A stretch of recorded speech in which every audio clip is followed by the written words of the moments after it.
vais pas vous souhaiter bonne année parce qu'on est déjà en février, je l'ai déjà fait dans le magazine. Par contre, je vais vous souhaiter une bonne 3e année de vidéo, 4e année. Parce qu'on en est à la 19e, là, aujourd'hui. Donc, ça passe vite, ça passe vite. 18 vidéos, peut-être que ça commence à faire beaucoup dans vos placards, dans votre tête, parce qu'il faut tout assimiler. Donc, on a pris la décision en commun, on va dire, et avec vos remarques, et nous aussi par rapport au travail et au sujet qu'on peut aborder en vidéo, on a pris la décision de partager le travail en deux. Pas pour qu'on ait moins de travail, mais pour ne pas vous saturer. Vous saturer sur le plan encore une fois, de ce que vous pouvez enregistrer, parce qu'elles sont quand même très complètes, et aussi pécuniairement parlant, parce que c'est vrai que ça commence à faire un peu lourd, hein, une vidéo tous les 2 mois. Donc cette année, vous en aurez 3. Et aujourd'hui, c'est moi qui démarre. C'est moi qui démarre l'année 2003, toute seule, sans partenaire, mais ça changera pour la prochaine. Et je réponds en cela à une demande qui nous a été faite à plusieurs reprises. Vous savez que le magazine et les vidéos n'ont jamais été faites, créées, pensées pour vous initier à l'encadrement. Le but était de vous donner des idées, comme le nom du magazine l'indique. Mais c'est vrai que depuis, on va dire, une quinzaine d'années que l'encadrement existe, il y a eu une évolution énorme. Il y a eu une évolution dans les outils, mais ça, on vous en a déjà parlé à plusieurs reprises, on vous les a présentés, ces outils. On reviendra très rapidement là-dessus. Il y a eu une évolution énorme dans les papiers, dans les baguettes, dans ce que je peux appeler l'audace. Donc, on a pensé que peut-être, en effet, ça serait bien que nous vous offrions à celles ou ceux qui le désiraient, une cassette sur l'initiation à l'encadrement tel que, on va dire, on peut le pratiquer aujourd'hui. Avec toujours les mêmes règles, avec toujours les mêmes principes, avec toujours la même rigueur, mais avec l'utilisation de nouveaux outils, de nouveaux papiers, de nouvelles baguettes, de nouveaux documents, et puis plus peut-être d'aisance et de plaisir. La première des choses, pour faire de l'encadrement, c'est d'avoir un minimum d'outils. C'est vrai que l'investissement semble peut-être au départ un peu cher. Mais si vous voyez, je pense que tout à l'heure il y aura des gros plans sur les outils, si vous voyez mes outils, puisque j'utilise là les miens, ils datent de mes débuts. Donc ce sont des outils qui ne s'abîment pas. L'outil indispensable, alors je ne vais pas vous les prendre, vous allez les voir. Il y a donc la règle lourde, indispensable pour faire des travaux de coupe, de découpe. Il y a les réglés. Alors vous avez le réglé de 3 cm de large, le réglé d'1,3 cm de large. Vous avez le même réglé que celui-ci dans une dimension, une longueur plus petite. Vous avez les plioirs, donc les plioirs d'origine, ce sont des plioirs en os ou en plastique, mais bon, l'os est quand même beaucoup plus fiable et beaucoup plus durable dans le temps. Là, j'en ai un en buis, mais en principe, le plioir d'encadrement, c'est le plioir en résine, ou en os, pardon. Ensuite, vous avez les compas qu'on appelle à pointe sèche pour celui-ci, puisqu'il n'y a pas de crayon. Ce sont 2 pointes qui sont sèches, qui sont sans rien, sans fioriture. Et vous avez le même principe avec un crayon d'un côté. Donc on verra tout à l'heure comment s'en servir. Vous avez des pinces à dessin, j'ai pris volontairement des vieilles parce que ça aussi sont des petits accessoires qui ne s'abîment pas, rarement tout au moins. Vous avez les gabarits d'angle. On va prendre pour l'instant des gabarits d'angle à 45 degrés et à 90 degrés. C'est ceux qui vont nous servir pour les premiers cadres.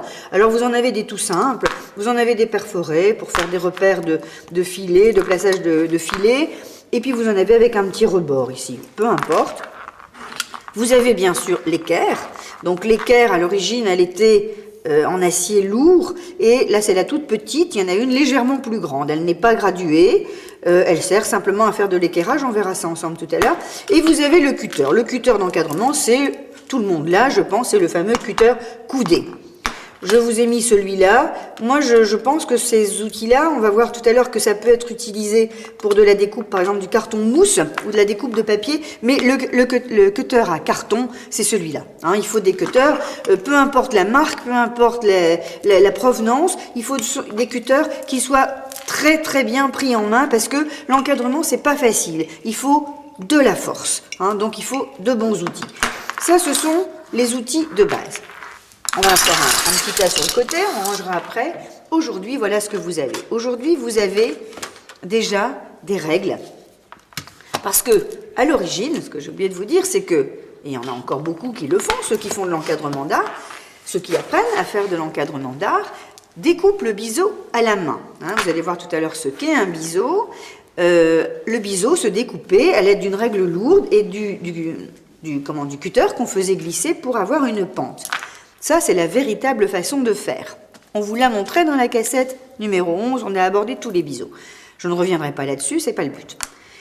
Aujourd'hui, vous avez des appareils à couper en biseau qui sont quand même beaucoup plus pratiques et qui permettent à des gens peut-être qui ont moins de force, moins de jeunesse, de couper un biseau avec moins de difficulté. Alors, vous en avez plusieurs, hein, on ne va pas revenir dessus. Encore une fois, ça a déjà été évoqué dans d'autres vidéos. À vous de choisir l'outil qui vous convient. Il n'y a pas d'outil meilleur que l'un que l'autre. C'est à vous de faire vos essais et de choisir celui qui vous correspond le mieux, avec lequel vous êtes le plus à l'aise. En plus de ces règles, tout à l'heure on a parlé des petites équerres en acier. Maintenant, on peut toujours se servir des mêmes. Hein.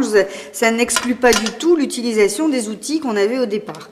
Mais, encore une fois, ce sont des outils qui vous facilitent un petit peu la vie. Donc celle-ci, c'en est une parmi d'autres. Hein. Elle est plus grande. Elle a un petit rebord qui vous permet de caler votre équerre contre vos cartons. Et puis, elle a des graduations et plein d'autres avantages sur lesquels nous ne reviendrons pas ici. Vous avez évidemment toujours dans les règles la fameuse règle Linex. Alors ça, on l'utilise maintenant, enfin moi je l'utilise, je vous montrerai comment tout à l'heure, en vitesse aussi, ça a déjà été fait, mais c'est une règle qui est magique, donc ça c'est nouveau. Enfin c'est nouveau, ça a toujours existé, mais dans un domaine différent que l'encadrement. Ça c'est une règle gadget, on va dire, hein, c'est une règle à déchirer. Hein, ça fait partie des outils d'idées de cadre. Bon, on ne va pas s'en servir souvent, mais ça permet aussi de faire des choses un petit peu plus originales, avec plus de rapidité. Et puis, ça, c'est pas une règle qui est vendue dans le commerce. Je vous l'expliquerai un petit peu plus longuement, parce que moi, c'est une amie qui m'a fait découvrir ça. Hein, c'est une règle qu'on a, on a rendue antidérapante là derrière, mais en fait, je vous expliquerai ce que c'est tout à l'heure, ça vient des magasins de bricolage. Et puis, quoi vous dire encore, dans les gabarits d'angle, vous avez des gabarits d'angle un peu plus sophistiqués. Hein, celui-ci, c'est le biseau pratique de Dominique Martignol, pour ne pas la nommer.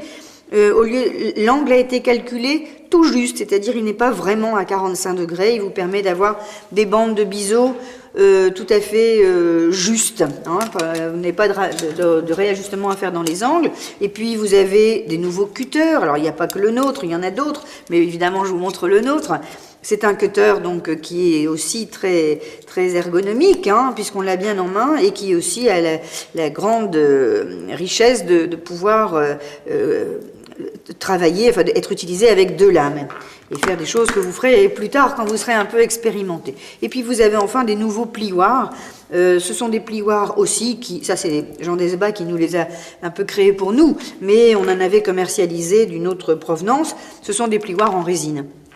Donc le plioir en résine a l'avantage de ne pas lustrer et d'avoir une forme qui permet beaucoup d'autres travaux, on va dire, que le premier. Hein, celui-ci aussi, on verra tout à l'heure.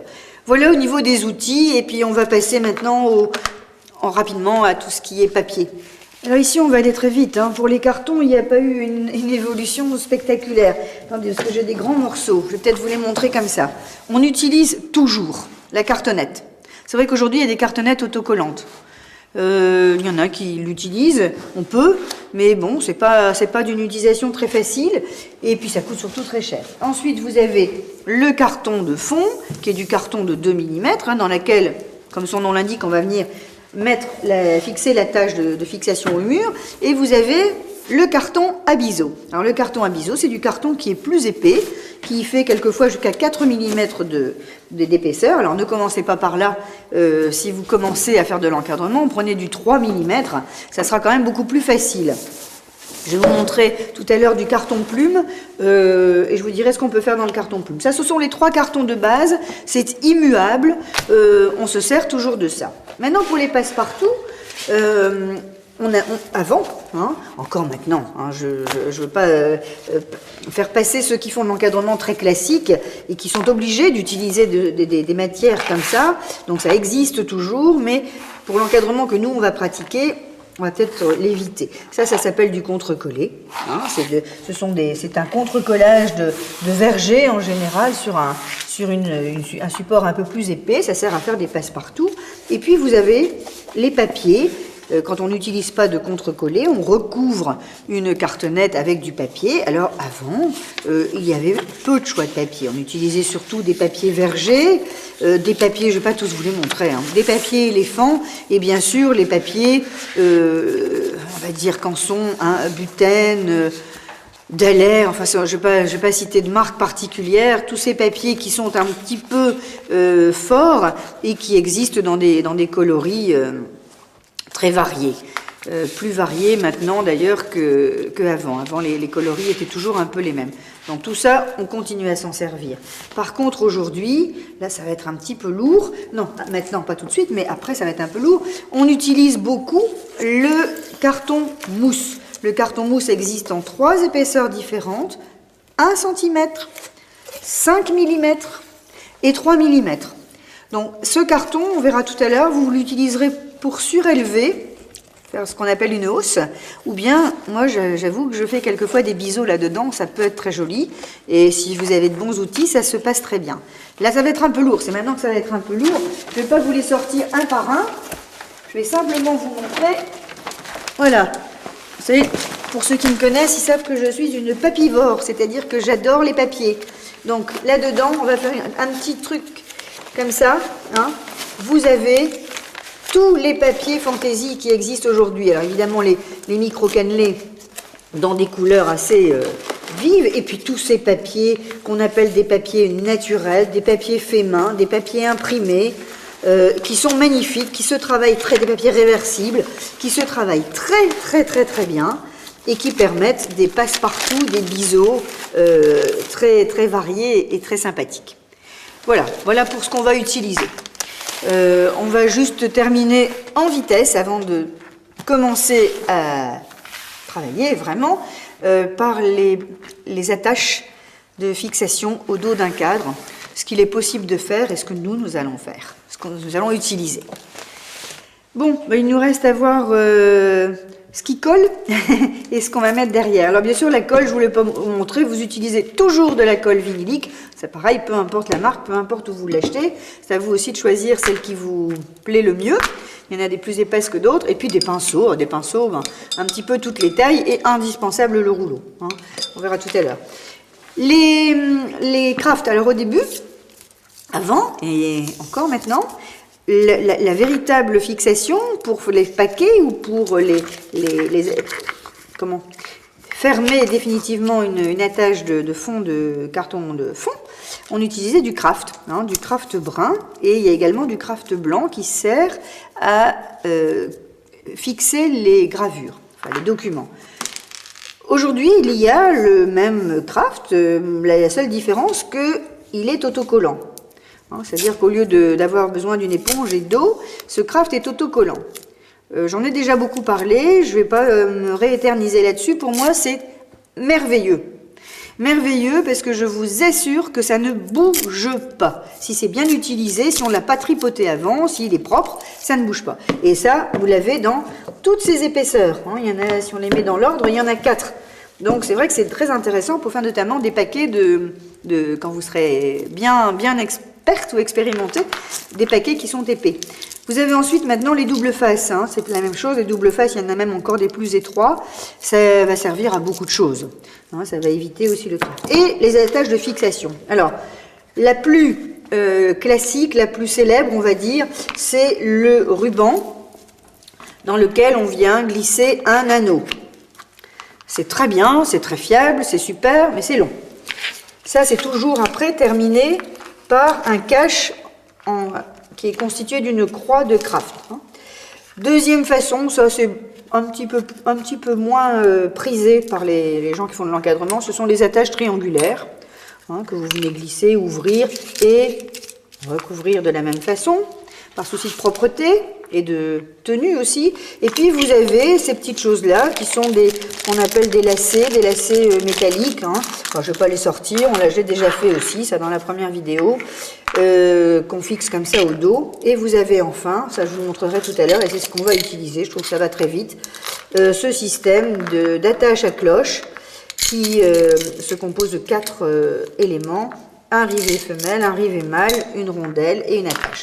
Moi, c'est ce que j'utilise maintenant toujours et qui va très vite. Alors, on passera très vite aussi sur les petits pitons, hein, qu'on visse et qu'on relie après par une ficelle, hein, qu'on fixe directement dans la baguette. Ça, c'est par souci de... Quand on ne sait pas monter un anneau de fond, ça peut toujours être une solution, hein, de mettre des petits rivets, des petites vis. Et puis vous avez les petites bélières qu'on met, je ne vais pas vous montrer le cadre, hein, je vous montrerai tout à l'heure, mais qu'on visse sur le haut d'une baguette et qui vont vous servir à suspendre un cadre. Donc ça, on n'a pas besoin d'apprendre à faire ça, c'est tout à fait, ça vient logiquement. Bon, ben, je crois qu'on a fait le tour de tout, toujours un petit chiffon, du sopalin pour celles qui préfèrent, et puis ça roule, et on y va, et on commence, on range, et on se met à faire un cadre ensemble. Alors la règle d'or de l'encadrement, c'est l'équerrage. Si vous partez, n'importe quel carton, que ce soit cartonnet, carton de fond, peu importe, si vous partez d'un élément qui n'est pas d'équerre, tout va être de traviole, tout va, et puis ça va s'amplifier, plus vous allez faire de technique, plus ça va s'amplifier. Alors, je ne vais pas du tout me servir forcément de tous les outils que je vous ai montrés tout à l'heure, mais de ceux que j'utilise moi maintenant, couramment. Alors, forcément, il y a l'équerre, mais avant de vous montrer comment on équerre, avec une équerre, je vais vous dire aussi que je me sers, moi, de ce fameux tapis de coupe, hein, dont on n'a pas parlé tout à l'heure. Il y a des personnes qui travaillent sur du carton martyr, qu'on appelle. Moi, je préfère un tapis de coupe parce que c'est plus costaud. Alors, j'aime bien celui-là, hein, je peux le dire, c'est un Maped. Je l'aime bien parce qu'il est quadrillé. Et puis, il y a une petite solution de facilité qui n'est pas rigoureuse, mais qui peut déjà montrer tout de suite. Là, j'ai fait exprès. Hein, c'est un peu outrancier pour que, à la caméra, vous voyez bien. C'est évident pour moi que ce carton n'est pas d'équerre. Mais si, avant de l'équerrer déjà, vous le posez sur votre tapis de coupe, eh bien là, vous le voyez tout de suite. Il n'y a pas de doute. Donc, à ce moment-là, ce que vous faites, vous allez venir mettre votre carton au ras de votre support, hein, que ce soit un carton martyr ou bien... Et puis, vous allez bloquer votre équerre, comme ça. Et puis, vous voyez bien tout ce qu'il y a en trop. Alors là, il suffit de prendre un cutter, et puis de couper assez, voilà. Et puis vous faites la même chose pour l'autre côté, hein, l'équerrage, là, ici, normalement, je devrais être bonne. Donc, une fois que vous avez fait ça sur vos 4 côtés, vous avez bien équerré votre carton, vous pouvez commencer le travail. On travaille, bien sûr, toujours, on fait de l'encadrement autour de quelque chose. On appellera ce quelque chose un document ou un sujet, comme vous voulez. Et il y a 2 sortes de sujets. Je ne parle pas ici des formes, hein, puisqu'on va faire un encadrement, pas classique, mais un premier encadrement. Donc, on va partir sur une forme carrée ou rectangulaire. Et encore une fois, de l'encadrement plaisir. On ne fait pas d'encadrement traditionnel de gravure d'art. Donc, les 2 sortes de documents existantes, ce sont les documents qu'on appelle à fond limités, hein, qui sont limités par un entourage d'une certaine forme, et les documents à fond perdus, c'est-à-dire qu'il n'y a pas de limite. Pour le premier cas, vous allez être obligé de mesurer votre document d'une limite à l'autre, d'accord, en partant de là jusque là, et la même chose de l'autre côté. Pour celui-ci, on verra après, vous faites ce que vous voulez, c'est-à-dire vous pouvez très bien partir, hein, ne laisser que 1 ou 2 mm sous votre travail, vous pouvez aussi le réduire beaucoup plus pour n'avoir qu'une petite, qu'on va appeler fenêtre image, hein, comme son nom l'indique, une fenêtre dans laquelle on va voir l'image. Donc ça, c'est le deuxième travail après l'équerrage, c'est le calcul de votre fenêtre image. Tous les calculs d'encadrement, quelle que soit la technique d'encadrement que vous utiliserez après, se passe comme ça. Vous partez de l'intérieur jusqu'à l'extérieur. C'est-à-dire vous mesurez d'abord la fenêtre image et ensuite vous allez ajouter à cela tout ce que vous allez faire d'autre. Et inversement, pour travailler, vous allez ouvrir vos cartons aux dimensions totales et vous allez revenir à la fenêtre image en ouvrant les cartons à ouvrir ou les cartonnettes à ouvrir. Je vais mieux vous l'expliquer maintenant. On va s'attarder sur donc ce premier document qui est cerné. On va en prendre les mesures. Je vous montre ça très vite. Hein, ne vous faites pas de soucis, on ne va pas faire de la vie. C'est simplement pour vous montrer qu'on va simplement faire un passe-partout sans aucune autre fioriture. Hein, le premier travail, c'est le passe-partout qui est donc bord à bord avec le document sans rien en dessous. Donc, les mesures se prennent avec des lunettes, pour ceux qui prennent de l'âge, et vous prenez, n'importe quelle règle, moi j'aime bien travailler avec le petit, et vous mesurez exactement ce que vous voulez voir apparaître dans votre fenêtre image. Attention que si vous partez vraiment d'un bord à l'autre, il faudra que votre travail soit parfait et qu'on ne voit pas de blanc. Hein. Donc quelquefois il est bon d'enlever 1 mm, si c'est possible, hein, de façon à ce qu'il n'y ait pas cet inconvénient. J'ai donc un document qui fait 20,2 par 9,3. Alors, la chose à faire, c'est toujours d'avoir un petit bloc-notes à côté et vous notez 20,2 multiplié par 9,3.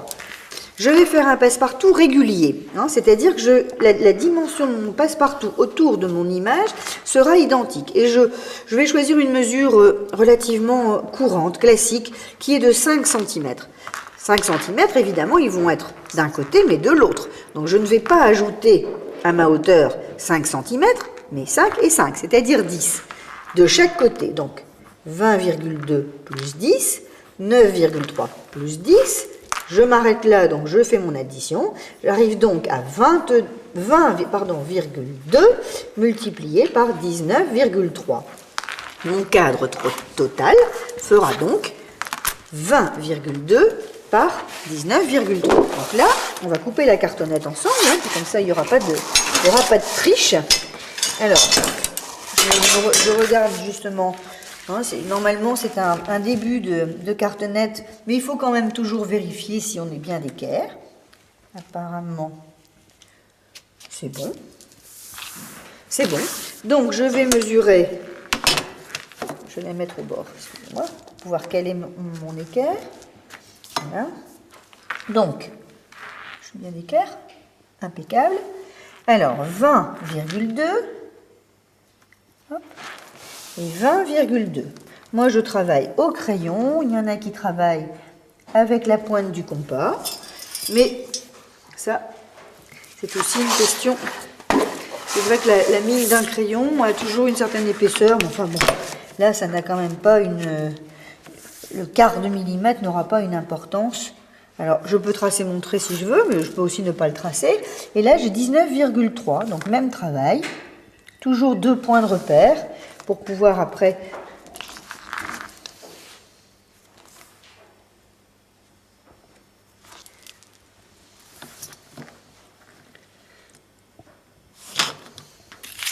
j'ai l'impression que je me trompe là. Non, ben voilà, excusez-moi, c'était 20, non. J'ai fait une erreur d'opération, je vais aller trop vite. 20 plus 10, ça fait 30, évidemment. Donc, mes 19,3, c'est bon ici. Mais je vais changer. Hein, je vais reprendre j'ai vu... Maintenant, vous savez, quand on a un peu d'expérience, on voit tout de suite, quand on a posé ses premières mesures comme ça, que si on s'est trompé ou pas. Donc, 30,2 et pas 20,2, excusez-moi. 20,2 plus 10, ça fait bien 30,2. Voilà. Donc là, c'est mieux. Alors, je vais retirer mon trait. Là, je vais prendre ma règle. Donc, pendant que je travaille, je vais vous expliquer ce que c'est que cette règle. C'est un ruban d'acier qui est vendu dans les surfaces de bricolage et que vous pouvez donc acheter au mètre. Donc, vous pouvez vous en fabriquer des petites et des moins petites.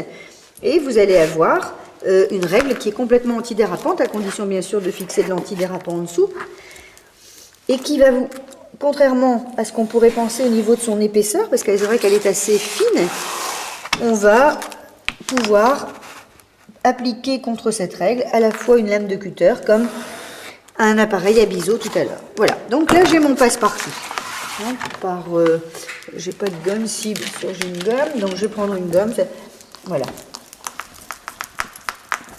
Ensuite, voilà mon passe-partout. Hein. Là, vous voyez, c'est plus logique que tout à l'heure. Hein. C'est un petit peu mieux comme dimension. Alors, il me reste donc à ouvrir dans cette cartonnette, dans ce passe-partout, ma fenêtre image. J'ai choisi 5 cm. Donc, je vais prendre, là, je vais travailler avec mon compas crayon. C'est pareil, je ne travaille pas avec mon compas pointe sèche. Compas crayon, bien sûr, il faut qu'il soit bien taillé. Et votre compas crayon, ben, vous allez prendre un réglé, hein, et puis vous allez le pointer sur le réglé 5 cm. Puisque c'est ce qu'on a choisi. Là, vous mettez bien votre cartonnette à plat. Vous mettez votre compas comme ça, hein, pas comme ça, et vous le glissez tout du long. Une précaution, vous prenez un tout petit réglé, je ne vous l'ai pas montré tout à l'heure, mais celui-là il est bien pratique, et vous vérifiez qu'il y a bien 5 cm. Parce que quelquefois, c'est vrai, en prenant l'écartement sur un réglé, à 1 mm près, on n'est pas toujours tout à fait bon. Donc vous vérifiez directement sur le passe ou sur une petite chute. Et ça, bah, bien sûr, vous le faites, ça s'appelle dessiner la marge. Hein, ce qui va cerner votre image. Voilà, donc on a tracé le passe-partout. Que peu importe si c'est l'envers ou l'endroit pour les uns ou pour les autres, pour moi c'est cette face un peu granuleuse. L'important, je pense, c'est de dessiner sur le côté qui ne va pas être recouvert, de façon à ce que quand vous allez recouvrir, on le fera ensemble tout à l'heure, vous n'ayez pas de traces de crayon. En fonction du papier utilisé, on risque de les voir. Il suffit maintenant donc d'évider cette partie de fenêtre image qui va laisser apparaître le document. Donc là, je vais toujours reprendre cette même règle hein, que j'aime bien, mais je pourrais très bien travailler avec ma règle lourde. Et on met toujours la règle sur la partie que l'on garde pour couper. Donc on la met bien. Alors un passe-partout, on le coupe d'un angle à l'autre. On ne dépasse surtout pas. Hein. Donc hop, on pointe le crayon, le cutter, et on tire. Pourquoi faire dans ce sens? Parce que si je dérape, je vais déraper du côté qui va ne pas me servir après. Donc c'est moins grave. Alors on fait la même chose tout autour. Alors ça c'est, je ne l'ai pas dit tout à l'heure, mais je me répète un peu. On ne dit jamais non, mon outil va pas, non, mon cutter ne coupe pas, on change de lame. En général, quand un cutter ne coupe pas bien, c'est tout simplement parce que la lame n'est pas bonne. Alors ça aussi, c'est vrai que ça fait partie des frais en encadrement parce qu'il faut souvent changer de lame. Voilà, après, normalement, si vous avez bien coupé, il suffit de faire ça. Je n'ai pas fait de repères, on parlera des repères tout à l'heure, parce que je n'ai qu'une épaisseur à travailler, donc je n'ai pas besoin d'avoir des repères. Vous voyez que c'est parfait. Alors, j'ai coupé une autre cartonnette, c'est ce que je vous ai appelé tout à l'heure un passe-partout symétrique, c'est-à-dire que j'ai la même dimension de chaque côté. Je pourrais très bien avoir des dimensions différentes, ou des 4 côtés, ou de 2 côtés par 2 côtés. Alors je reprends mon petit papier, dont je pars toujours de la même mesure, d'accord? Mon document, lui, n'a pas changé. 20,2, on va essayer de ne pas se tromper cette fois-ci, par 9,3. J'ai choisi, je vais me rappeler là, d'ajouter 5 cm. Alors attendez, je ne me trompe pas, 5 cm sur les grands côtés, donc de chaque côté, donc je rajoute 10, 5 et 5. Et j'ai choisi d'ajouter seulement 3 cm en haut et en bas. Donc, de ce côté-là, attendez, je me suis trompée. J'ai donc choisi de faire cette marge-ci, une marge verticale plus étroite et une marge horizontale plus étroite. C'est-à-dire je vais avoir 2 marges de 5 et 2 marges de 3. Ça veut dire que par rapport à mes dimensions initiales, je vais ajouter une fois sur la hauteur, une fois 5 et une fois 3. Et la même chose sur la longueur, une fois 5 et une fois 3.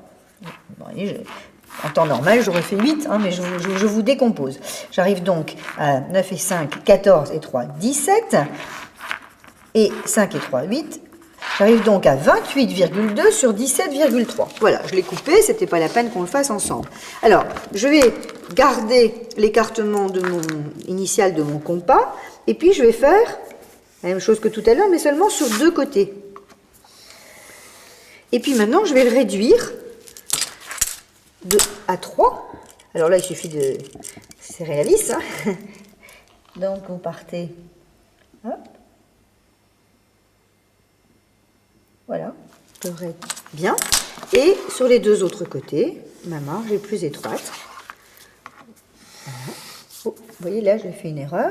Il faut toujours bien, si mon papier n'est pas parfaitement plat, voilà. Dans ce cas-là, il vaut mieux gommer. Si vous avez un doute, hein, c'est toujours bien de faire des erreurs pour montrer justement ce qu'il ne faut pas faire. Vous recommencez pour ne pas vous tromper après de traçage. Et puis je vais recommencer à couper, donc comme tout à l'heure, une autre fenêtre image. Et vous allez voir que le résultat sera le même, mais l'effet sera différent. Voilà, donc j'ai ouvert ce deuxième passe-partout. On va voir si vous allez voir, c'est exactement le même principe, si ce n'est que l'effet est différent. Alors bon, je peux le mettre comme ça ou je peux le mettre comme ça. Ça me permet en fait, de voir sur place ce qui me plaît le mieux. Hein, c'est un petit peu, en exemple, je vous montrerai tout à l'heure. Il est évident que je n'ai pas fait de cadre spécialement pour cette vidéo parce que ce sont des techniques progressives. Je vous montre donc des cadres. J'ai essayé de trouver des cadres qu'on vous avait encore rarement montrés ou jamais montrés. Donc là, il s'agit de la même chose que tout à l'heure. Hein. C'est un lavis au faux marbre. Je crois qu'il a fait partie de la cassette d'ailleurs du lavis de Cécile. Simplement, vous voyez que les marges ne sont pas identiques. Là, il y a un talon. Hein, ce qu'on appelle un large talon. Il y a une marge, simplement la marge du bas qui a été beaucoup plus haute. Alors, on ne va pas redécouper 3000 passe-partout. Je vais simplement vous montrer d'autres réalisations. Si je pars de mon document à fond perdu, hein, donc là j'ai ces deux-là. Si je pars de mon document à fond perdu, je vous ai dit tout à l'heure que là, les mesures pouvaient être tout à fait, sont arbitraires. Hein. Là, j'ai réalisé 2 passe-partout. Je reprends mes notes. J'ai fait un premier passe-partout de 20,5 par 10. Donc, j'ai fait c'est celui-ci. Voilà. Hein, c'est-à-dire que j'ai très peu mordu sur mon document. Donc là, comme c'est un fond perdu, je peux très bien ou bien descendre ou monter. C'est à moi de centrer mon document dans la fenêtre image comme je le veux. Et j'ai fait un autre passe-partout avec des dimensions plus petites de 19 par 9. C'est-à-dire que j'ai vraiment là cadré l'image. J'ai beaucoup moins de sable, j'ai beaucoup moins de ciel, si on peut dire, et sur les côtés, je m'arrête pratiquement au dessin. Donc ça, c'est libre, c'est-à-dire c'est à vous de choisir ce que vous préférez, toujours dans le cas d'un document à fond perdu. Restent les petits documents. Tout à l'heure, je vous ai dit que les marges de 5, 4, 5, voire 6 maintenant, étaient les marges les plus courantes. C'est surtout 5. Maintenant, avant, avec les petits documents, on avait tendance à adopter ce même principe de marge, on va dire, raisonnable. Aujourd'hui, on peut très bien faire, par rapport à des tout petits documents, de très larges marges. Et c'est très mignon. Même on peut... Là, je n'ai pas voulu faire des choses surdimensionnées. Il faut rester un petit peu raisonnable quand même. Il ne faut pas trop choquer les mentalités. Mais vous voyez que... Bon, je ne vais pas le recouvrir. Vous voyez que c'est quand même très mignon. Alors ça, pour les mesures, je crois que je vous ai tout dit. On va passer au recouvrement d'un passe-partout. Comment recouvrir un passe-partout avec quoi? Voilà, donc vous devez savoir, vous devez avoir compris, j'espère en tout cas, comment on calcule et comment on découpe un passe-partout par rapport à une image. Maintenant, on va passer à l'étape suivante pour finir un cadre simple, c'est de recouvrir, comment recouvrir un passe-partout. Alors, je vous ai montré, j'ai pris exprès 2 papiers parce que les 2 allaient bien, je trouve que ça va faire très bleu. Celui-ci, je pense qu'il est tout mignon parce que il rappelle le mur et puis les petites imperfections du dessin. Donc, coupez un morceau dans le papier, toujours légèrement plus grand que votre passe. Hein, parce que si vous coupez exactement aux dimensions, vous risquez après, pendant la pause, d'avoir des problèmes. Alors, pour encoller un papier, un passe-partout, on utilise ce qu'on appelle un papier macule, un papier dans une enveloppe de craft, tout ce que vous voulez. J'ai une amie qui s'appelle Annie Guimard qui m'a donné ce truc-là, qu'on a fait passer d'ailleurs dans l'idée de cadre aussi, dans les trucs. Je trouve ça génial. Au lieu d'utiliser un papier macule qui colle, qui gondole, qui n'est pas pratique à manipuler, ma colle ici. Oh voilà, c'est bon. Elle utilise un vieux carton, ça c'était un carton de séparation, et elle va faire son encollage là-dessus. Ce qui fait que quand l'encollage sera fait, vous allez voir. Alors là, moi j'utilise 9 fois sur 10 pour les passes, un rouleau. Hein. Alors le rouleau, vous déposez votre colle, et après, vous n'avez plus qu'à... Il ne faut pas être avare. Hein, j'ai dit une fois dans une vidéo, pour moi, l'étape la plus difficile, ce qui est le plus difficile en encadrement, c'est l'encollage. Parce qu'il ne faut jamais en mettre de trop et il faut surtout aussi en mettre suffisamment. Donc le bon dosage va vous permettre un encollage parfait, sans bulle. Alors je vais remettre mes lunettes. Quand je regarde un petit peu, je pars, on va dire à contre-jour, je vois les endroits où je ne suis pas passée. Au besoin, je remets de la colle. Là, mon papier étant fin, ça devrait aller. Et puis voilà, mon carton, je vais le mettre de côté. Il va sécher en 30 secondes. Et alors là, j'ai pas de motif, donc je peux placer mon passe-partout un peu au hasard. Hein, il n'y a pas de quadrillage. Voilà.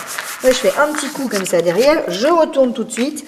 Et avec mon chiffon, je fais le plus gros du travail sur l'endroit. Au moins sur l'endroit, vous arrivez bien à voir là où vous vous êtes arrêté, hein, ou là où s'arrête plutôt votre passe-partout, les limites, et vous arrivez bien à voir s'il y a des plis, s'il y a des creux, s'il y a des bosses, si c'est parfait. Si c'est pas parfait, il n'y a pas 36 solutions. S'il y a des grosses cloques ou des cloques plus petites, vous pouvez toujours essayer de les repasser à sec, mais c'est pas forcément évident. Alors normalement, ça on va pas le faire à la caméra, on met sous presse avant de continuer. J'ai pas le temps là. Hein. Alors ce que je fais aussi chez moi, hein, c'est qu'au lieu de mettre sous presse, je mets sous ma plaque. C'est une très bonne façon de maintenir à plat, ça c'est pour éviter que votre passe-partout ne gondole. Une fois donc qu'il est bien sec, on reprend sa règle. On va commencer par couper, je vais enlever ça pour pas renverser, par couper les excédents. Donc toujours la même chose, on garde, on pose la règle sur ce que l'on garde et on coupe ce qu'il y a en trop. Vous avez vu que quand j'ai pratiqué l'encollage, j'ai encollé ma cartonnette et non pas mon papier. Ça aussi c'est une règle en encadrement, règle de base. On encolle toujours les parties les plus fortes, les plus épaisses. Hein, donc le bord extérieur, là j'ai même... Hein, je peux faire aussi à main levée si je suis habile, sinon je prends une règle. Hein, vous voyez, vous allez voir qu'au fur et à mesure que vous allez encadrer, vous allez être de plus en plus habile. Et alors, il va falloir que j'enlève ça hein, pour qu'on voit mon image. Donc, je prends mon petit réglé, je me cale là sur l'angle à 90 degrés, et puis, je pars pas de là évidemment, je pars à peu près de la valeur de la largeur de mon réglé, et je tourne. Je fais la même chose des 4 côtés.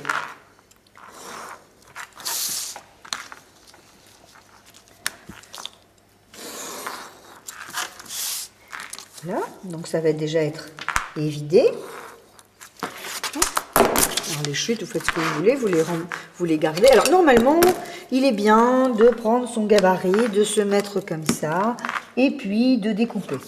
Moi je le fais plus, c'est peut-être pas bien, mais je le fais plus parce que quand même, sur une si petite distance, en mettant ma pointe de compas dans l'angle et en tirant, c'est quand même pas très compliqué d'aller droit. Mais si vous avez des doutes, vous prenez votre gabarit. Alors là, j'ai un papier très fin.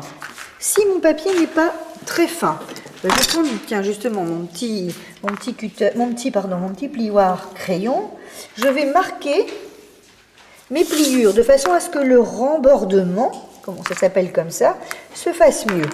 Et là, je vais prendre un petit pinceau. Un pinceau plus...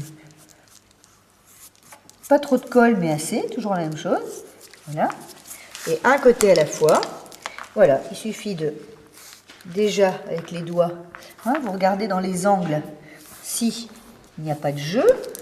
Et puis, moi je fais une première fois au chiffon, toujours, ou au doigt. Hein. Celles qui me connaissent, elles savent que j'aime bien toucher.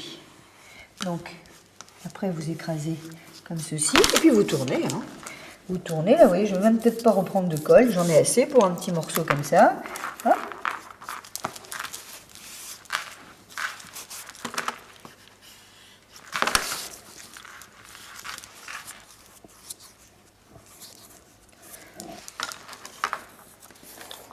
C'est pas difficile, hein.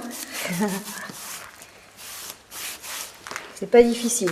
On n'abordera pas du tout aujourd'hui le sous-vert, c'est-à-dire le cadre hein, qu'on va faire donc de A jusqu'à Z aujourd'hui, sans baguette, mais avec simplement une bande de propreté tout autour. Ça aussi, ça a été abordé plusieurs fois, et comme c'est assez long, on ne va pas y revenir. Voilà ce que ça va donner, votre premier petit cadre.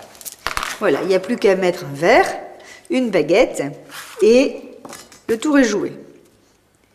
Alors vous voyez, quand je vous ai présenté tout à l'heure les papiers fantaisie, c'est vrai que c'est quand même sympathique aujourd'hui de pouvoir utiliser ces petits... avec des sujets fantaisie, bien évidemment. Hein, si je prends la gravure que je vous ai montré tout à l'heure, là, de Cécile, je ne vais pas utiliser un papier à pois, ou je ne vais pas oser quand même. Hein. Si je fais la vie autour de cette aquarelle aussi, de cette reproduction d'aquarelle, je fais quelque chose d'un peu plus classique. Hein. Mais pour des documents qui nous font plaisir, pourquoi ne pas se faire plaisir avec des papiers et des couleurs? Si on a envie de mettre ça chez soi, pourquoi pas? Il n'y a rien qui nous en empêche. Alors dans ce domaine, je vais vous en montrer encore trois autres. Hein, vous avez, ça c'est toujours Cécile, hein, j'ai piqué beaucoup de cadres à Cécile, parce que moi des classiques comme ça, enfin des tout simples comme ça, j'en ai plus beaucoup chez moi. Puis j'ai plus envie d'en faire parce que maintenant j'ai envie de faire des choses plus rigolotes. Donc ça c'est aussi un lavis, moins coloré que celui que je vous ai montré tout à l'heure. Mais si vous pouvez voir à la caméra, le passe-partout est légèrement surélevé par rapport à l'image. On est venu mettre entre deux des petites hausses de plumes. Je vous l'expliquerai tout à l'heure comment faire. Et puis il y a celui-ci qui est rigolo aussi. Ne vous occupez pas de la baguette, quoi qu'elle soit ravissante, hein, c'est une baguette qui a été recouverte et gainée. Occupez-vous simplement de l'image, qui est une aquarelle de Cécile, qui a été cernée par un simple passe-partout comme celui-ci. Et là aussi, vous voyez que le papier est très fantaisie. En fait, il y a deux papiers là. C'est un papier jaune qui a été recouvert d'un papier vert qui est troué de petites gouttes et qui laisse donc apparaître le jaune dans les trous. Hein, donc là, c'est un tout petit passe-partout régulier. Mais vous voyez qu'on peut, tout est possible. Hein. Tout est possible. Pour moi, il n'y a pas de règle. Il n'y a aucune raison de dire on doit faire comme ça ou on doit faire comme ça. On fait comme ça plaît, hein, par rapport à des choses qui nous plaisent. Et puis là, c'était quelque chose que vous avez peut-être déjà vu. C'était une petite broderie. C'est un de mes premiers travaux. Là, vous avez deux cartonnettes, hein, deux passe-partout décalés. Ils sont octogonaux. Loin de moi le désir aujourd'hui de vous expliquer comment on fait un octogone. On construit un octogone. Là, c'est un octogone irrégulier. Ça veut dire que simplement, dans la découpe de votre rectangle, vous avez oublié de couper, hein, vous avez constitué les quatre petites pentes supplémentaires de l'octogone. Donc ça, c'est pas très difficile à construire. Mais bon, c'est pour vous montrer ce qu'on peut faire de tout simple avec des simples passe-partout et que ça rend tout à fait bien aussi. Hein, on n'est pas obligé de faire des choses très compliquées dès le départ. Voilà, écoutez, on va aborder quelque chose d'un tout petit peu plus compliqué quand même maintenant, c'est le biseau. Hein, mais bon, ça reste, n'ayez pas peur, ça reste tout à fait faisable. À tout de suite. Bon, on va passer maintenant à une étape, on va dire un tout petit peu difficile, mais la deuxième étape logique dans la progression de la difficulté en encadrement. On va poser le passe-partout qu'on a appris à faire maintenant, à ouvrir, à mesurer, à ouvrir sur un biseau. Un biseau, c'est tout simplement une pente qui a été taillée dans un carton spécial, j'ai dit tout à l'heure, de 3, 3,5, 4,5 mm, même dans d'autres cartons, et ouvert en biais pour donner cette forme, qui est ensuite ou peinte ou recouverte. Alors je suis désolée, c'est Cécile qui a fait ce cadre. Encore une fois, moi je n'en avais plus, des tout simples comme ça. Elle a utilisé un contre-collé qu'elle a aquarellé avec des petits motifs, mais ça n'est pas bien fait. C'est ce qu'il faut éviter en encadrement et c'est pour ça que je me suis permis, vous savez, quand on fait des premiers cadres, on a toujours des ratés au début, c'est normal. Et on les garde parce qu'on les aime bien, c'est raté, on est tellement content de ce qu'on a fait les premières fois, mais après on ne doit plus faire ça. Un professeur ne doit pas accepter, c'est-à-dire que tout ce qui va être à l'angle, aux angles de votre encadrement doit correspondre. Hein, là en bas c'est très bien, ici en haut ça n'est pas bien. Donc ça vient ou de la coupe du biseau ou de la façon dont elle a recouvert. Donc dans ces cas-là, il faut recommencer ou il faut recorriger les angles. On verra ça tout à l'heure. Alors comment ouvrir un biseau? Eh bien ici on va travailler sur une photo, j'ai pris des couleurs. Hein. Donc on va travailler sur la photo du Petit Prince. J'ai déjà découpé mon passe-partout puisque vous savez le faire. Mais vous voyez que si je le mets autour de la photo, enfin du document, eh bien, il ne tombe pas juste, hein, il y a du jeu. Et du jeu, pourquoi? Parce que j'ai calculé l'empiètement du biseau. Alors voilà comment vous faites vos calculs. Exactement comme tout à l'heure, vous partez donc de l'intérieur, donc de la fenêtre image, vous mesurez, ici c'est un fond perdu, j'ai mesuré ma fenêtre image qui fait donc 10,2 par 14,5. Et j'ai ajouté, en plus donc de mes 4 cm et demi de biseau, cette fois-ci, la valeur de passe-partout, la valeur du biseau. Un biseau ouvert avec un appareil dans un carton de 3, 3,5 a un empiètement de 0,4 en principe. Donc j'ai ajouté, pour vous le faire, hein, on a donc dit 10,2 par 14,5 plus 0,4 et 0,4 de chaque côté, donc plus 0,8, plus 4,5 et 4,5, plus 9 de chaque côté. On fait quelque chose de tout à fait symétrique. J'ai donc ici 24,3 par 20. Donc, j'ai coupé, ma dimension extérieure, c'est de 20 par 24,3. Quand j'ai fait ça, quand j'ai découpé mes cartons, j'ai tracé comme tout à l'heure mon passe-partout et je l'ai ouvert. Manque donc maintenant le biseau. Je vais donc prendre mon carton. J'ai deux solutions. Ou je remesure avec ma règle les bonnes dimensions de 20 par 24,3, ou si mon passe est parfaitement bien coupé, je ne vois pas pourquoi je referai le travail. Donc je le pose. Éventuellement, je coince avec une équerre, pas avec celle-là, mais avec une équerre comme tout à l'heure, hein, ou avec des petites pointes, ce que vous voulez. Et une fois qu'il est bien positionné, vous tracez les contours extérieurs et aussi ceux de la fenêtre image. Et là, par contre, il va falloir mettre un repère. C'est-à-dire que vous allez faire dans le même angle, le même repère. De façon après, quand vous allez superposer toutes les épaisseurs de votre cadre, de façon à ce qu'elles se superposent très bien. Ça devrait être complètement rectiligne, ça ne l'est jamais à 100%. C'est-à-dire que si vous faites l'inverse, il est fort probable que ça tombe moins bien. Donc, n'oubliez pas vos repères. Alors, il va rester, donc là, je vais couper mon carton, et ensuite, je vais ouvrir le biseau. Je vous ai montré tout à l'heure plusieurs possibilités d'ouvrir le biseau, plusieurs outils. Encore une fois, choisissez celui qui vous convient le mieux. Moi, j'ai appris avec ça et je continue avec ça. Ça sera une façon pour moi de mieux réussir encore devant vous. Ne coupez jamais sur un plan de travail qui est neuf, parce que toute découpe droite est auto-cicatrisante, toute découpe en biais laisse une trace. Donc, vous avez deux solutions. Ne jetez pas vos chutes, ou bien vous travaillez sur une chute, ou bien vous travaillez sur deux chutes. Ça, je l'ai montré dans la première cassette, donc je vais opter pour ce système. Deux solutions pour moi, ou prendre la règle lourde, ou toujours cette fameuse règle. La preuve de ce que je vous ai dit tout à l'heure, c'est-à-dire que même mon appareil à biseau va coincer sur la règle, même si elle n'est pas très épaisse. Donc, à moi d'aligner ma règle parallèlement au trait de crayon, et de voir, en promenant mon appareil, si je suis bien positionné. À partir de là, j'appuie sur ma règle. J'appuie pas là-dessus. Si la lame est bonne, ça va rentrer tout seul. Et vous repasserez 2 fois, 3 fois, 4 fois, c'est pas grave. Mais c'est là-dessus qu'il faut appuyer. C'est la règle qui ne doit pas bouger. Si la règle bouge, eh bien, votre votre travail est raté, il faut recommencer. Il faut tout recommencer là. Donc, vous y allez. Et je fais exprès de ne pas y aller en une seule fois. C'est difficile d'y aller en une seule fois. Il faut appuyer fort, il faut et autant y aller en 2-3 fois. Puis vous sentez quand... Alors, vous avez remarqué que je suis partie bien plus loin et que je suis arrivée bien plus loin que la ligne. Tout à l'heure, pour le pas, c'était indispensable de partir d'un angle à l'autre. Là, vous devez dépasser. Hein, si vous avez des doutes, vous regardez derrière si la lame est bien passée.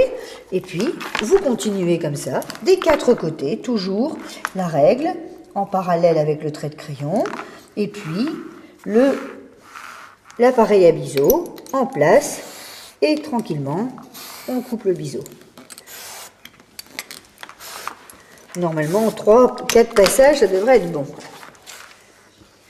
Voilà, donc je viens de terminer le 4e côté, puisque j'ai débordé dans les angles, normalement, voilà. Hein, normalement, ça s'en va tout seul.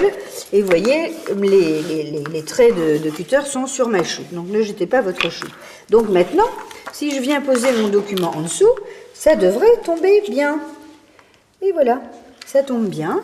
Et j'ai ma petite croix, je la reprends. Et voilà. Donc c'est parfait, je n'ai plus qu'à recouvrir. Alors, recouvrir le passe-partout, j'ai choisi un papier avec des petites étoiles, comme ça. C'est un papier de scrap, mais en petit format comme ça, ils conviennent très bien.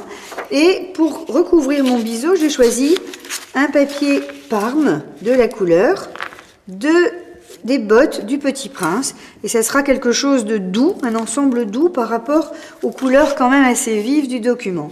Alors, le passe-partout, je ne vais pas le recouvrir devant vous, on l'a fait tout à l'heure. Et les bandes de biseau, il faut simplement, pour les préparer, prendre votre réglé de 3 cm. Une bande de biseau doit faire 3 cm de large. Donc, il suffit de prendre votre réglé, de le poser sur un papier qui est d'équerre, hein, de préférence, et puis de couper les bandes nécessaires. Là, en principe, en coupant 3, je devrais en avoir assez. 2 pour les 2 grandes longueurs et une... Attendez, je vais regarder, je vais vérifier quand même en la posant devant. Mais je vais voir si j'en coupe 3 ou 4. Non, je vais en couper 4. Moi, j'aime bien être à l'aise. Hein. Je ne fais pas trop d'économies en encadrement parce que faire des économies d'1 ou 2 cm de papier, ça risque de porter...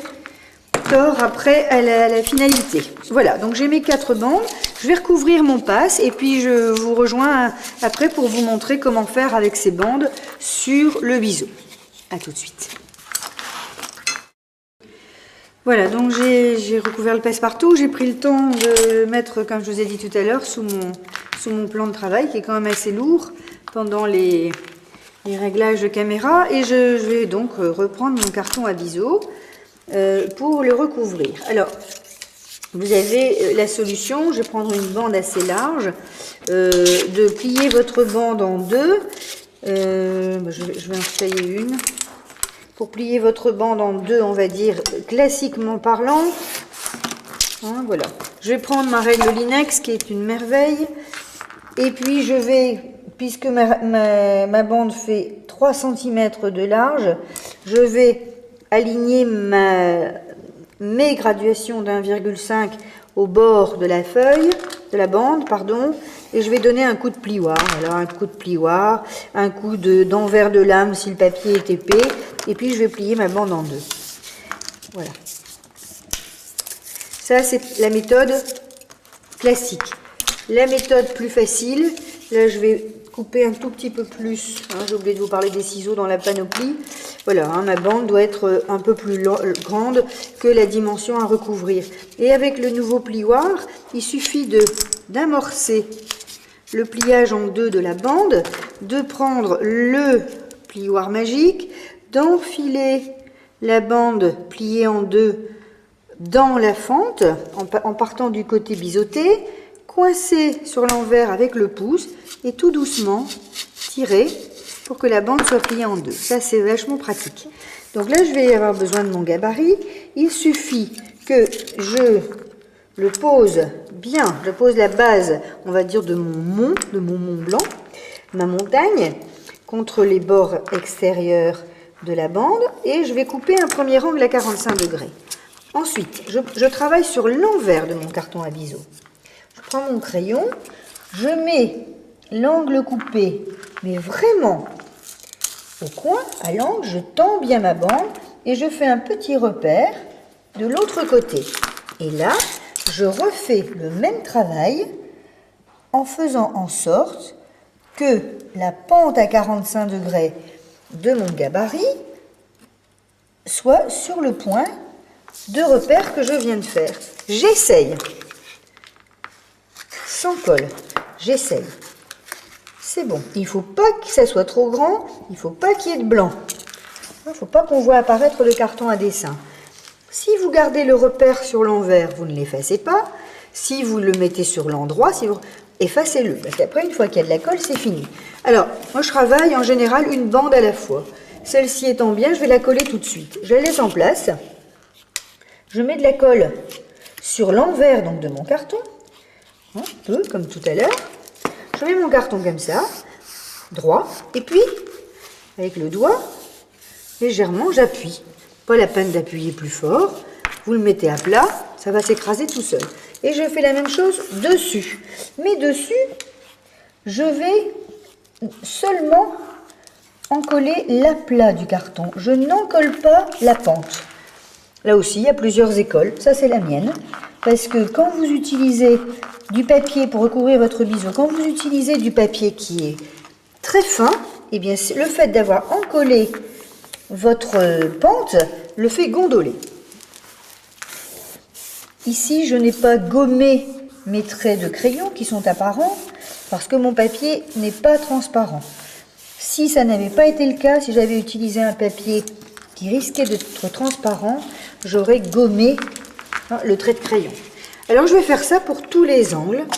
Je vais recouper ici.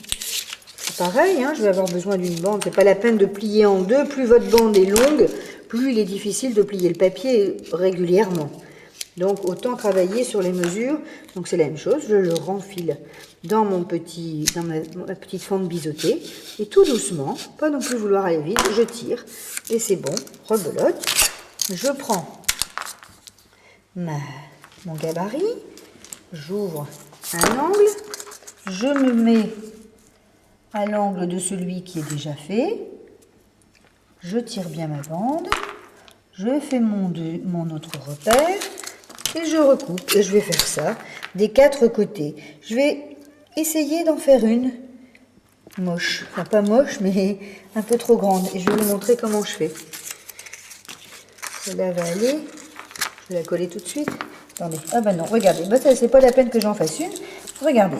Il faut que quand je fasse ça, avant de coller, mes angles soient parfaits. Là, je vois tout de suite que mon angle n'est pas parfait. Je le sens à l'ongle. Et je le marque à l'ongle, mon angle. Et à ce moment-là, simplement sur l'endroit, avec mon cutter, eh bien, je découpe ce qu'il y a en trop. Voilà, ça s'en va tout seul. Là, ça va être parfait. Et de l'autre côté, je pense que c'est bon. Je peux coller. Donc, je n'ai pas besoin de vous faire un exemple. C'est venu tout seul. Vous voyez que c'est pour ça qu'il faut toujours essayer avant de coller. Parce qu'après, une fois que c'est collé, c'est très difficile à décoller, même si on n'a pas collé on n'a pas encollé la pente. Et après, ça fait plein de saleté. Et puis, bon, c'est pas bien. Donc, essayez toujours avant. Voilà. Ça commence à être joli, on peut regarder là l'effet que ça va faire. C'est pas mal. Bon, bah écoutez, je continue. Et puis, on se rejoint quand j'aurai fait les 4 morceaux. Là, pour 2 secondes. Bien voilà, j'ai recouvert les 4 parties de mon biseau. Alors encore une possibilité avec cette fameuse plaque de coupe. Là maintenant c'est un peu trop tard, j'aurais dû faire avant de recouvrir, mais là aussi vous pouvez vous rendre compte de la bonne coupe de votre biseau, en vous alignant sur le quadrillage. Alors j'avais remis mon petit passe en dessous, donc mon repère est là, je l'ai fait coïncider. Et je vais regarder, avant de le coller, si tout va bien. Eh ben oui, ça va bien. Mes quatre découpes d'angles tombent parfaitement bien dans les angles de mon passe-partout. Donc, je n'ai plus qu'à le coller. Alors, pour le coller, là aussi, je prends un pinceau un peu plus grand. Là, je ne prends pas le rouleau. J'ai une colle qui est très épaisse. Je crois que le problème des projecteurs fait que ma colle s'épaissit au fur et à mesure du tournage. C'est pas bien grave, de toute façon là je ne pourrais pas non plus mettre sous presse alors qu'il faudrait le faire. Donc vous allez vous en coller, mais vous n'allez pas, faites attention de ne pas mettre de colle sur votre biseau. Hein, donc essayez d'aller le plus loin possible, mais sans faire de bêtises. Voilà. Et puis ensuite, eh bien, vous allez coller votre passe-partout, pardon. Voilà. Et c'est là que normalement il faudrait mettre sous presse pour éviter que ça ne, on va dire, rebique. Hein, mais bon. Là ma colle est parfaitement collante, elle est même très collante, donc ça ne devrait pas bouger. Voilà. Alors, je vais juste vous montrer, je vais quand même le mettre en dessous, je vais juste vous montrer un petit truc. Tout à l'heure, j'avais parlé d'une hausse, hein, quand j'ai montré un cadre de Cécile, pour lequel le passe-partout était légèrement en surélévation. En fait, voilà, vous utilisez du carton mousse, hein, j'ai pris du 3 mm, j'ai reporté l'ouverture de ma fenêtre image et avec ma règle Linex, j'ai décalé vers l'extérieur ce tracé d'1,5 centimètre. Hein, j'ai fait ça tout autour. Voilà. Et après, avec un cutter, moi quand je coupe du plume, je prends toujours ces cutters là, qui ont des lames plus fines et qui coupent le plume, enfin le mousse mieux. Voilà, donc j'ai commencé le travail. Et puis, vous allez, là par contre, vous déplacez bien dans les angles. Je ne vais peut-être pas aller assez loin. Attendez. J'ai fait semblant, donc j'ai peut-être pas été... Voilà. Et donc vous enlevez ça. Et là j'ai collé mon passe-partout. J'ai fait une bêtise, j'aurais dû ne pas le coller avant. Pour vous montrer l'effet que ça donne. Je vais en prendre un autre. Je vais prendre un autre passe-partout qui est prêt pour un autre encadrement. Voilà, en fait. Il faut que ce cache soit plus petit, enfin, ou plus étroit que votre passe-partout, de façon à ce qu'on ne le voit pas. Hein, c'est-à-dire que quand il va être... Voilà, quand il va être sous votre passe-partout va faire une ombre, puisqu'il est en hausse, mais votre cage, vous ne le voyez pas. Alors ça, bon, c'est des choses qu'on vous pouvez faire avec du carton à biseau ou du carton de 2 mm, mais c'est tellement plus dur. Là, ça rentre très très bien, la lame rentre par... Et puis c'est surtout hyper léger. Donc moi, je travaille beaucoup le carton mousse, je travaille aussi beaucoup le carton mousse pour le biseau. Hein, je vais ouvrir un petit biseau ici. Bon, on m'a toujours dit, non, on ne peut pas ouvrir de biseau dans le mousse, c'est pas vrai. C'est absolument faux. Hein, je vais en faire un comme ça au hasard. Je ne vais pas m'appliquer. Hein, je vais essayer de le faire pour le mieux, mais ça ne va de toute façon correspondre à aucun. Si, peut-être à l'autre. Ouais. Voilà, ça rentre tout seul. Hein. Là, vous voyez, j'ai même pas. J'aurais dû protéger ma... J'ai oublié, je fais trop vite. Voilà. On va y aller en vitesse. Alors là, par contre, ça rentre tout seul. Un seul passage suffit. Et même dans le 1 cm, moi j'y arrive. Parce que quand je fais dans du 1 cm, je vais au maximum de ma lame. Je tire et après, je vous montrerai sur l'envers, je termine ma coupe. Donc c'est tout à fait faisable. Alors le seul ennui d'un biseau réalisé dans du carton mousse, c'est que la mousse est plus... je l'ai pas bien ouvert. On va faire semblant. Hein, tout à l'heure, j'étais sur mon carton de coupe. Je vais vous montrer les trois côtés. Voilà. Voilà. Hein, vous voyez que mon biseau est superbe. Alors la seule difficulté ou petit ennui, c'est que la mousse, le carton mousse, c'est meuble, c'est fragile. Et que donc, quand vous allez recouvrir votre biseau, il va falloir faire attention de ne pas l'écraser. Hein, d'y aller avec des papiers souples et d'y aller doucement. Mais ça va absolument bien et ça a exactement le même joli rendu, même plus joli, hein, puisque là c'est du 5 mm, donc ma pente est encore plus grande. Voilà, ça c'était les hausses. Alors je vais reprendre pour finir mon petit pavé là de tout à l'heure et je voulais vous expliquer simplement pour fixer le document. Alors moi j'ai une technique hein, qui est peut-être pas non plus très orthodoxe mais qui est tellement facile. Je prends normalement j'en ai du plus fin, j'en ai pas sous la main. Je prends du double face, je mets en haut de mon cadre, au ras de ma fenêtre image un morceau de double face. Tout ça parce que mon document n'a pas de valeur, on est bien d'accord, hein? Toujours pour l'encadrement plaisir, pas pour les gravures du XVe siècle, ni les originaux des grands peintres.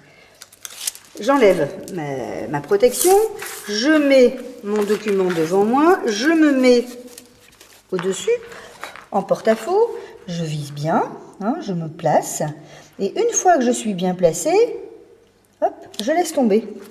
Je donne un petit coup, et je retourne, et là je prends une autre craft autocollant, et je fixe simplement toujours en haut de la gravure. Je maintiens, on va dire, parce que le double face, il faut toujours le conforter par autre chose. Autrement, votre gravure risquerait, avec le temps, de tomber. Donc, je conforte par un morceau de craft. Alors, si vous n'avez pas de craft autocollant, vous utilisez du craft normal. Ah ben, il était là, mon fin, j'avais pas vu, c'est pas grave. Et puis, c'est tout, ça suffit. À partir du document, le document est lourd. Tout à l'heure, on va voir comment faire le carton de fond. Et ça va tout à fait tenir, ça ne bougera plus.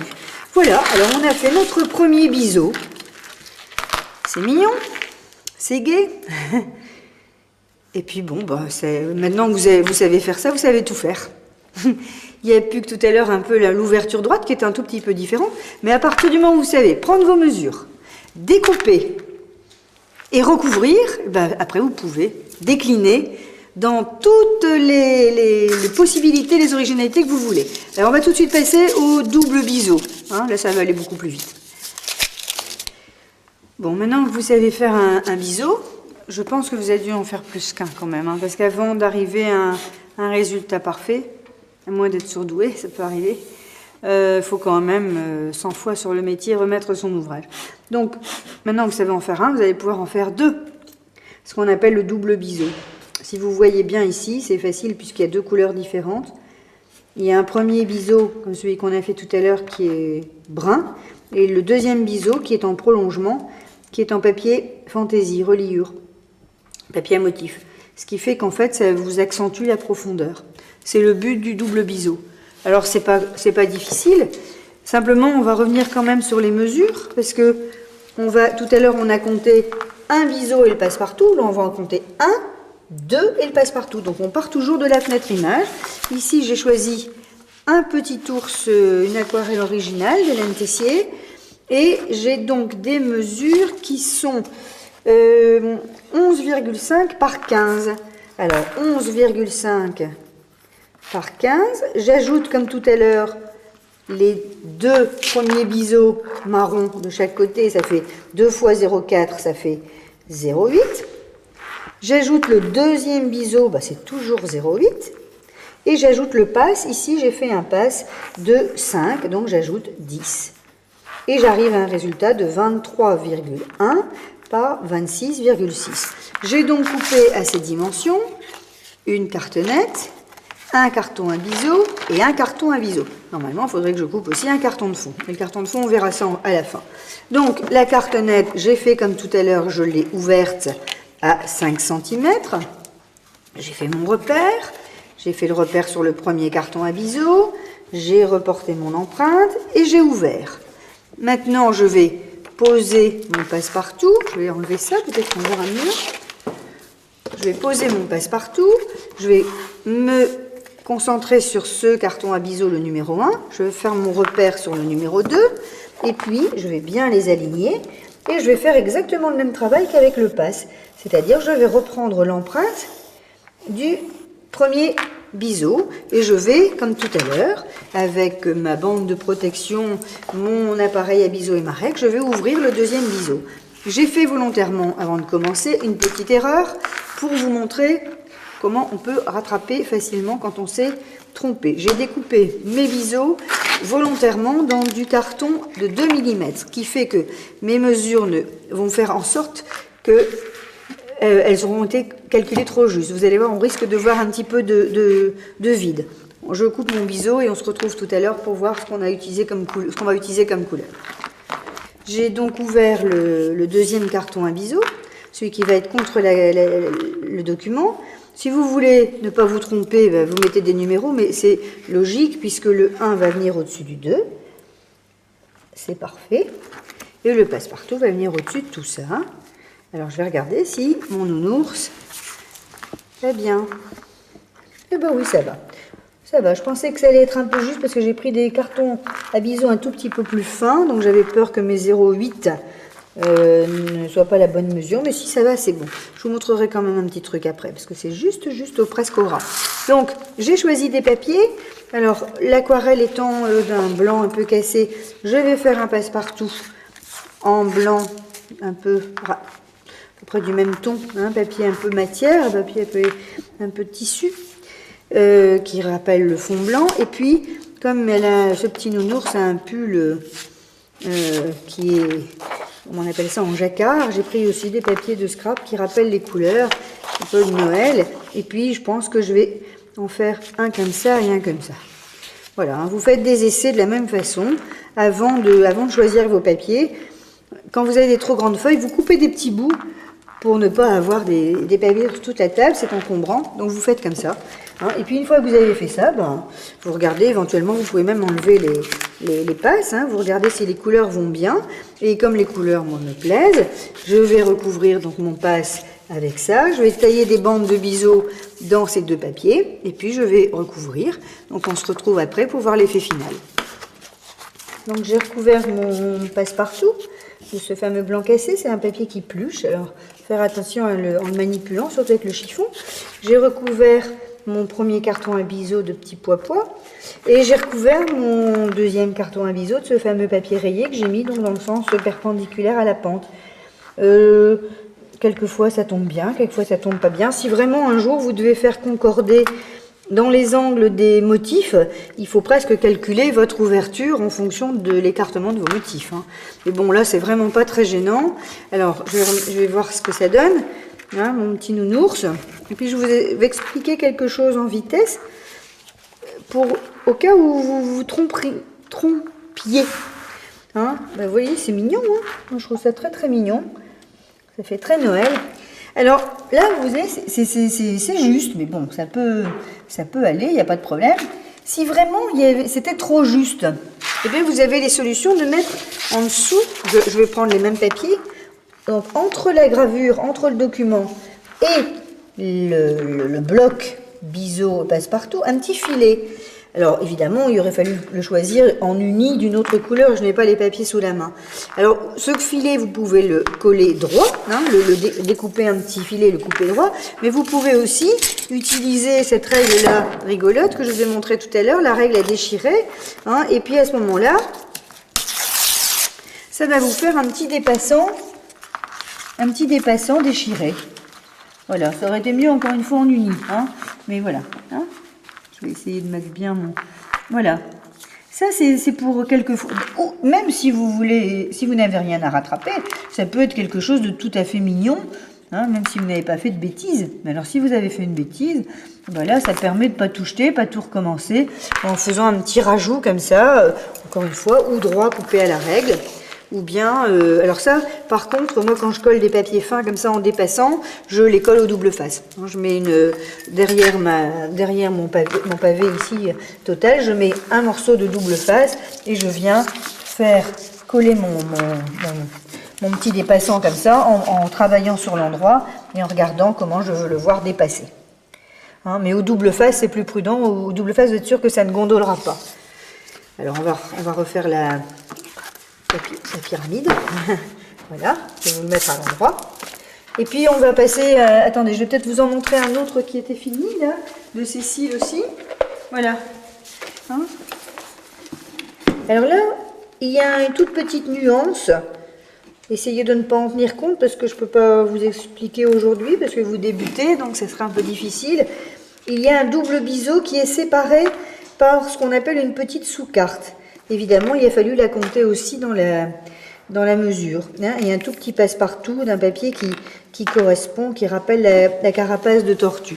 Alors c'est justement un petit peu ce à quoi on va arriver, c'est à cela. C'est-à-dire que c'est carrément, ça s'appelle toujours un double biseau puisqu'il y en a deux. Celui-là, il y a longtemps que je l'ai fait et je l'aime bien. Je l'ai récupéré chez mes petits-enfants. Donc c'est un double biseau, il y en a deux, mais ils sont séparés par une sous-carte. Et la sous-carte a une certaine dimension. Donc là, le calcul est simple.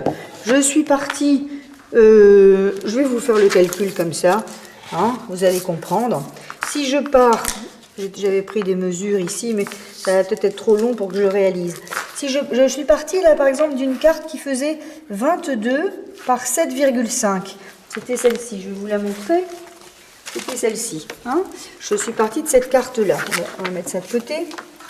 Alors, j'ai ajouté le premier biseau, 0,8, hein, 2 fois 0,4. Ensuite, j'ai ajouté cet espace. J'ai compté 2 cm de chaque côté. Donc, je rajoute 4. 2 et 2 de chaque côté. Je continue à faire des choses très symétriques hein, pour ne pas vous perdre. Ensuite, je compte mon deuxième biseau, 0,8. Et puis, je compte mon passe. Là, j'ai compté un passe de 4, hein, parce que c'est évident, plus vous avez de décalage, si vous finissez par un passe très large, ça va vous faire quelque chose de gigantesque. Donc, j'arrive à 35,6 par 21,1. Et là, j'ai coupé une première cartonnette, un premier carton à biseau, une deuxième cartonnette et un deuxième carton à biseau.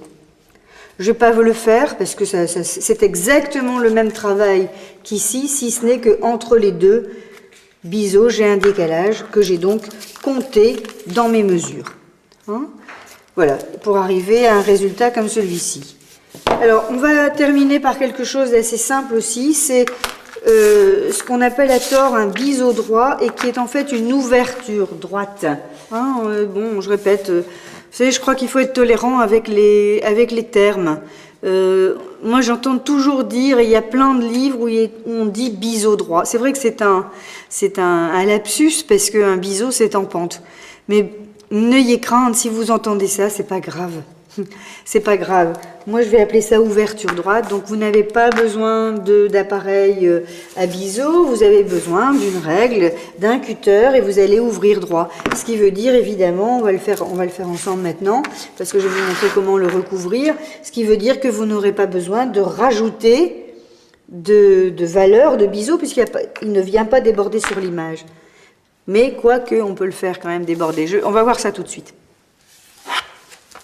On va pratiquer une ouverture droite. Alors là, je vais simplement vous montrer comment on fait sur une première poire. On fera la dernière poire, on garde la dernière poire pour la soif.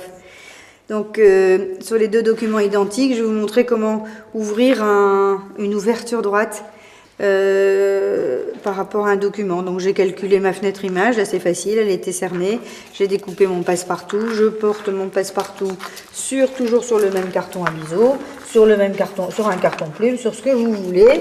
Hein, vous n'oubliez pas vos repères. Vous reportez la fenêtre image sur le carton et puis vous ouvrez, vous prenez une règle, un cutter et vous ouvrez, donc toujours en mettant la règle sur le côté qu'on garde et vous ouvrez tout simplement comme ça. Donc ça c'est vraiment... Hein, toujours, c'est comme le biseau à 45 degrés, vous le dépassez dans les angles hein, pour que votre pavé central se détache très facilement.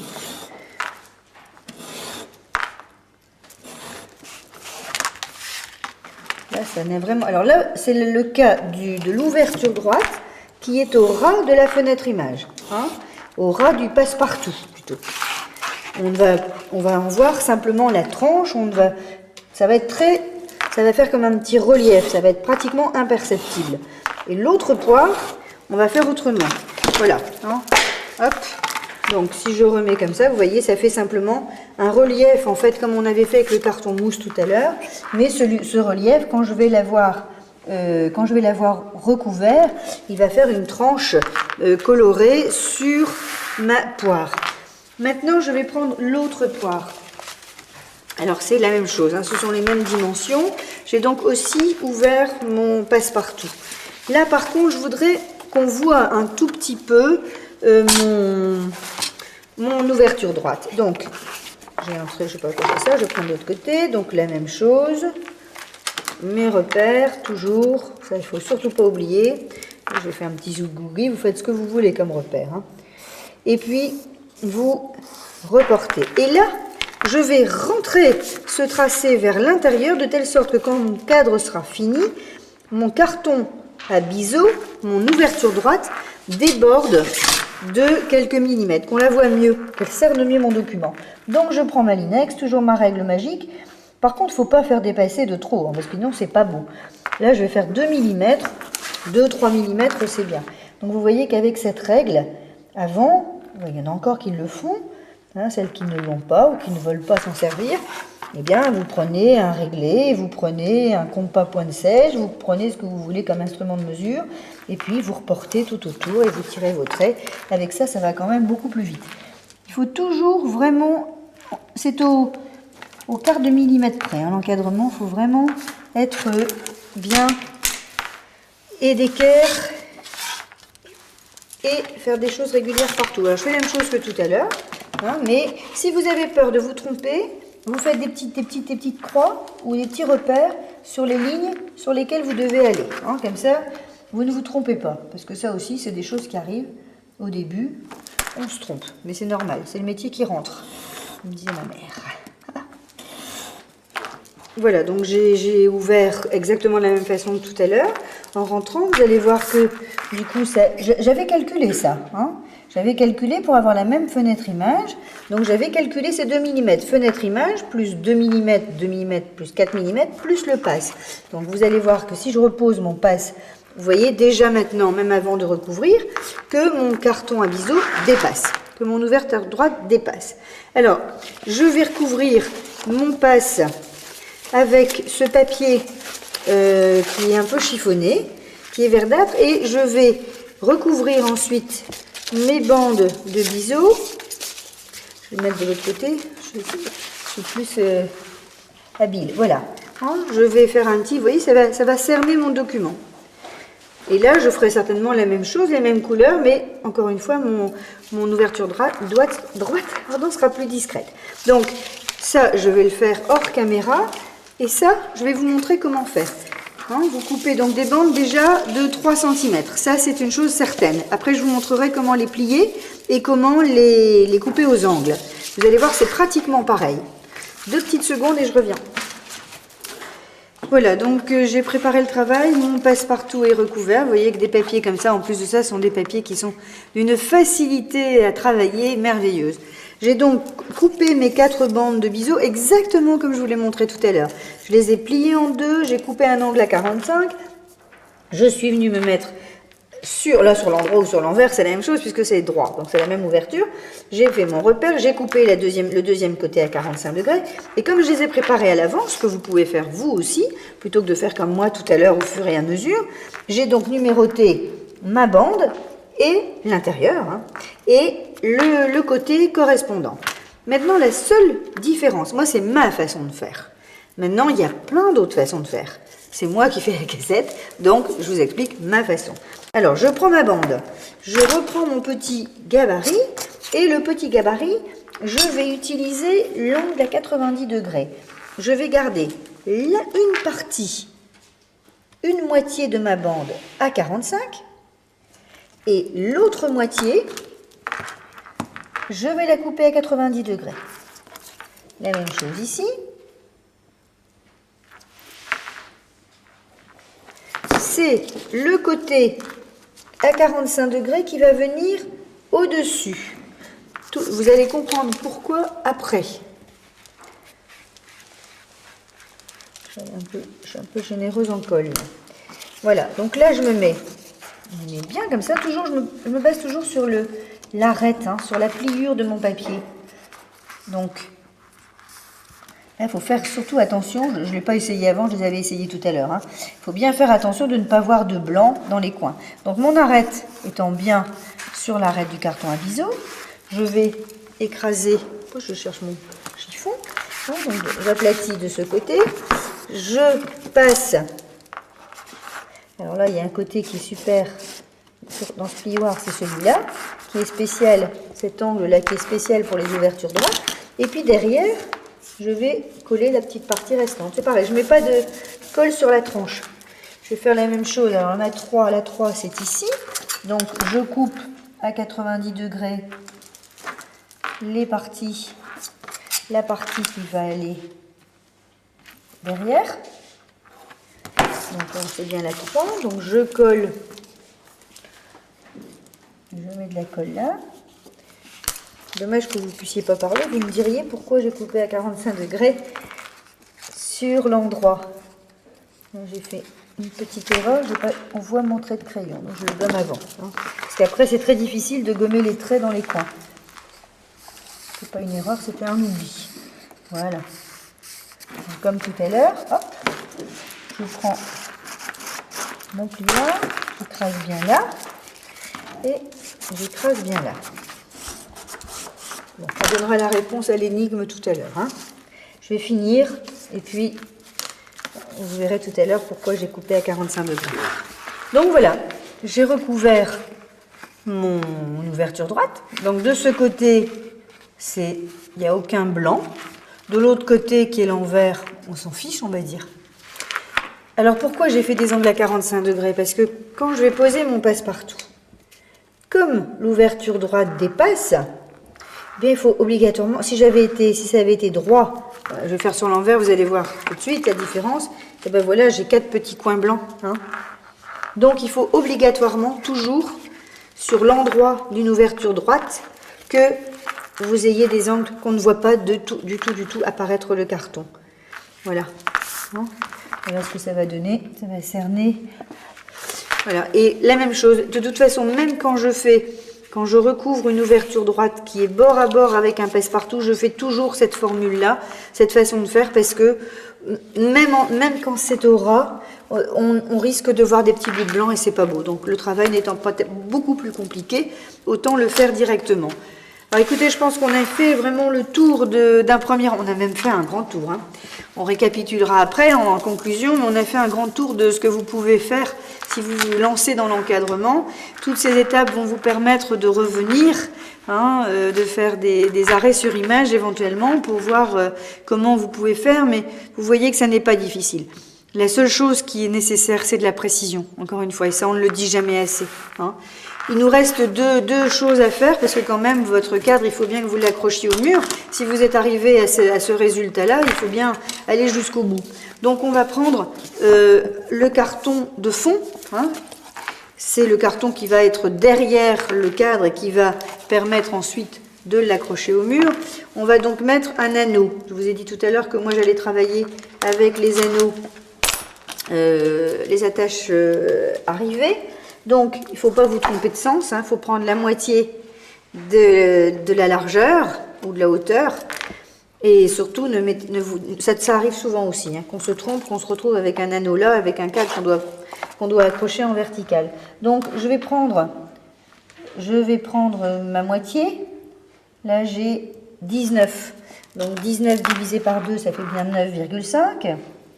Je vais faire 2 petits repères éventuellement, que je vais rejoindre par un petit trait. Et puis mon anneau, il faut que je le positionne à une certaine hauteur. Normalement, il doit toujours se trouver dans l'espace du passe-partout. Parce que si vous le mettez trop bas, bon d'abord ça n'a aucun intérêt, mais surtout vous allez risquer de le voir apparaître sous le document. Alors que si vous le mettez sous le carton à biseau et le passe-partout, il ne se verra pas. Mon passe faisant, si je me rappelle bien, 5 cm, je vais le mettre à 3,5, ça ira très bien. Donc je reprends ma petite règle, enfin celle-là ou une autre, et sur mon trait du milieu, je vais faire un autre trait, mon anneau se trouvera là. Alors pour poser l'anneau, j'ai besoin de toutes ces petites choses-là. Je prends un poinçon, une petite pointe en aiguille, et je troue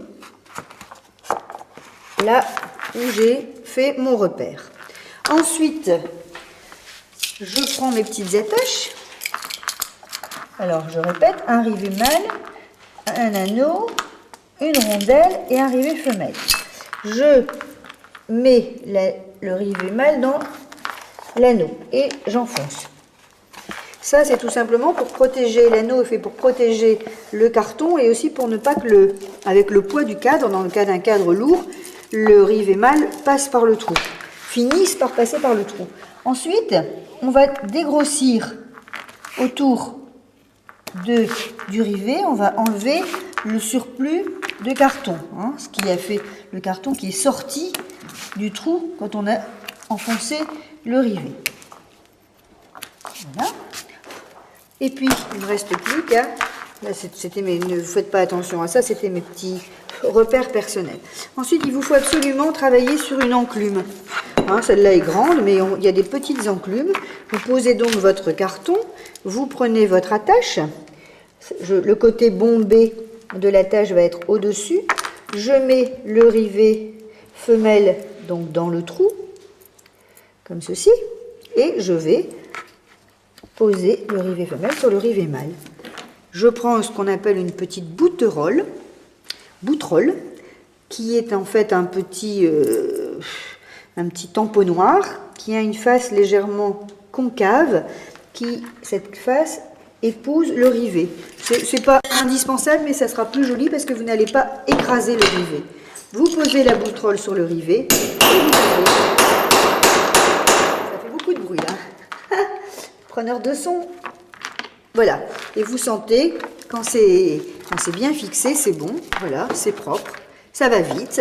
Il n'y a pas de colle, il n'y a pas de craft, il n'y a pas d'attache, enfin il n'y a pas de choses à enfiler.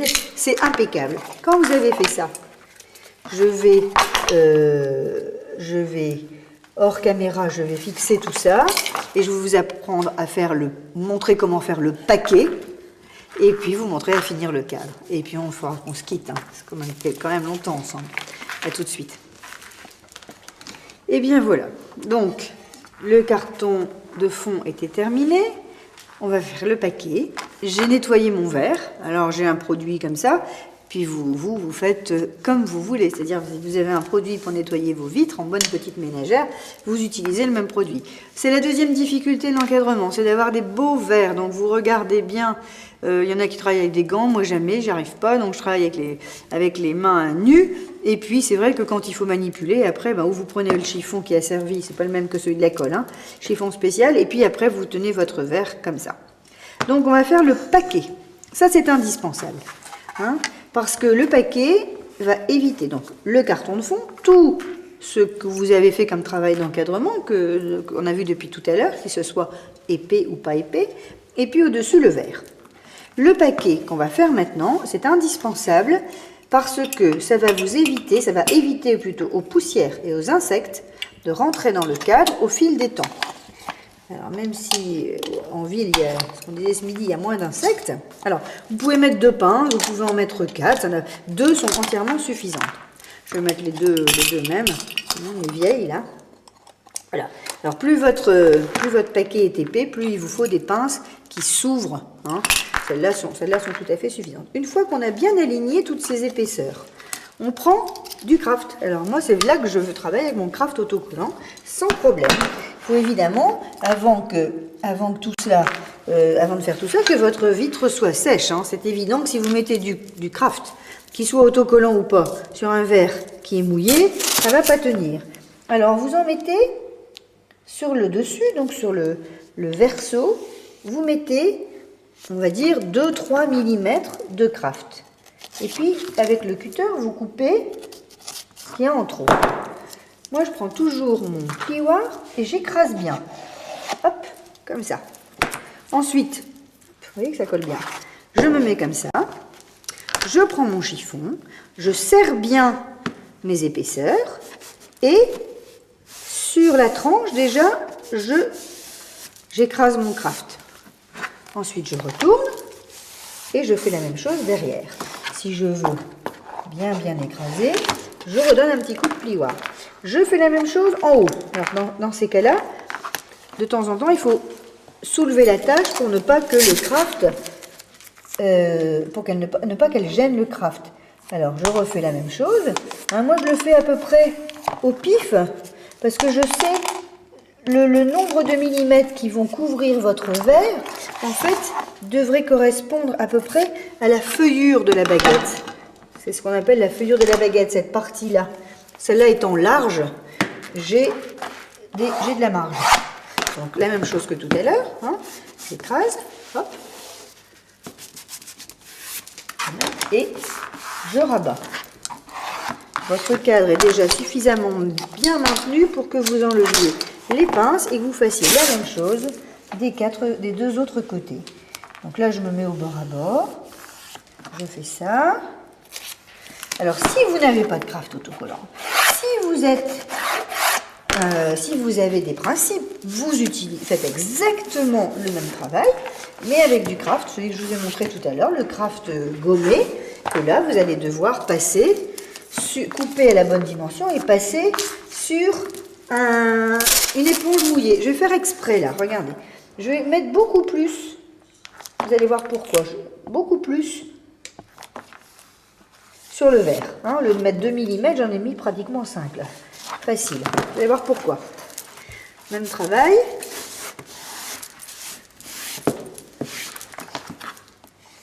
Voilà. Il va me rester, mon paquet est fait. Hein, c'est vraiment le paquet, son nom l'indique bien. C'est un beau petit paquet. À la limite, quand au lieu de mettre du craft, vous mettez ce que je disais tout à l'heure, une bande de papier de fantaisie, ça vous fait ce qu'on appelle un sous-verre. Si je le mets maintenant, mon paquet, dans la baguette, je vais finir mon cadre, il va pas tenir tout seul, quoique là ma baguette est bien coupée juste. Eh bien, je n'ai même pas à corriger, je pensais pouvoir couper au cutter ce qui dépasserait de craft, mais ça ne s'est pas fait. La seule chose que je vais vous montrer, je vais le faire comme ça, admettons que ça soit bien collé, eh bien, ça va rester collé, mais si vous voulez enlever un petit bout, eh ben ça part tout seul. Alors que si vous faites ça, la même chose que ce que je viens de faire tout à l'heure, le paquet, si vous le faites avec du craft et que vous devez décoller après, eh ben c'est pas facile du tout. Hein. Donc c'est pour ça que j'adore ça. Alors, là on va faire le classique, on va prendre des pointes, hop, on va prendre un marteau et on va prendre un chasse-clou. Normalement, il faut poser la pointe, mettre un petit bout de la pointe sur la baguette, le petit bout qui va normalement rentrer dans la baguette, prendre un crayon, faire un petit repère pour savoir que c'est sur ce petit repère qu'on remet la pointe du clou et qu'on enfonce. Bon, ça c'est vrai qu'au début, hein, après vous terminez d'enfoncer avec un chasse-clou. C'est vrai qu'au début vous pouvez le faire parce que vous n'avez peut-être pas dans l'œil les clous. Moi maintenant, à peu près, donc vous prenez droit. Pratiquement. Enfin, bien incliné, bien. Vous donnez quelques coups pour que le clou s'enfonce. Et là, avec le doigt, vous faites en sorte qu'il parte pratiquement à l'horizontale. Et avec le chasse-clou, vous terminez. Parce qu'évidemment, ce qu'il faut, c'est pas que votre clou touche le verre. S'il touche le verre, ça pète, comme on dit. Donc, les petites pointes, vous les mettez, il n'y a pas de règle non plus. Plus votre cadre est grand, plus il y a un risque de... plus votre baguette flotte, plus votre paquet flotte dans la baguette, plus il faut mettre de clous. Mais bon, là, ma baguette est très juste, et en plus de ça, mon cadre n'est pas lourd. Alors, il y a aussi une solution, si vous n'avez pas ça, quand le cadre est comme ça, au ras de la baguette, c'est la graffeuse. Hein. Donc, je vais vous faire je vais finir comme ça, parce que ça ira plus vite pour les caméramans. Alors, ça, c'est pas de l'encadrement, hein, mais ça facilite aussi le travail, et ça n'est vraiment agréable et fiable que lorsque votre paquet est au ras de la baguette. Si votre paquet, ça doit être le cas des doubles biseaux, dépasse, là vous ne pouvez pas utiliser d'agrafeuse. Donc vous utilisez le système de pointe. Il reste une seule chose à faire, c'est de prendre le craft le plus large et de venir mettre une bande de propreté. Moi je me repère souvent aux agrafes. Hein, donc, hop, je m'aligne comme ça et je coupe les excédents. Hop, hop. Je ne fais même pas avec le plioir, vous verrez, je fais tout après. La même chose en vis-à-vis.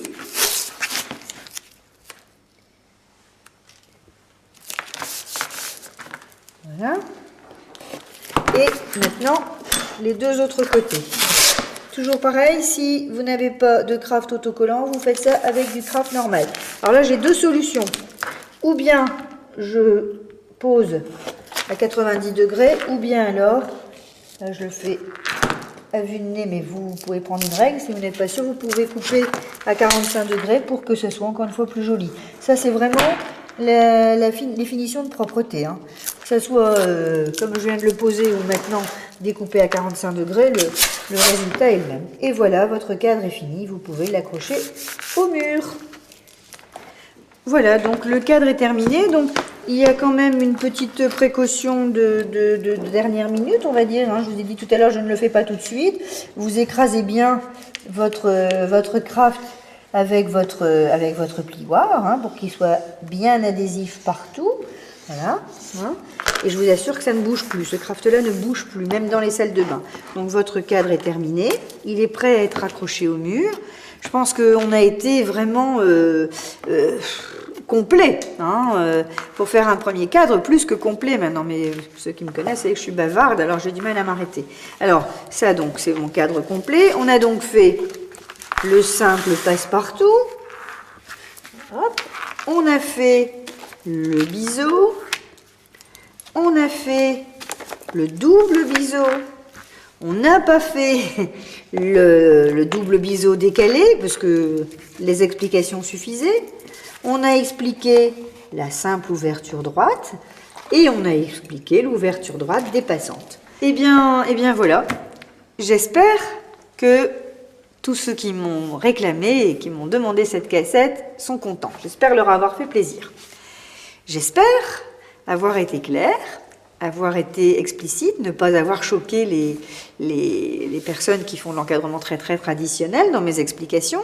Et j'espère enfin que vous allez, grâce à tout cela, faire des beaux cadres. Hein, c'est quand même le but.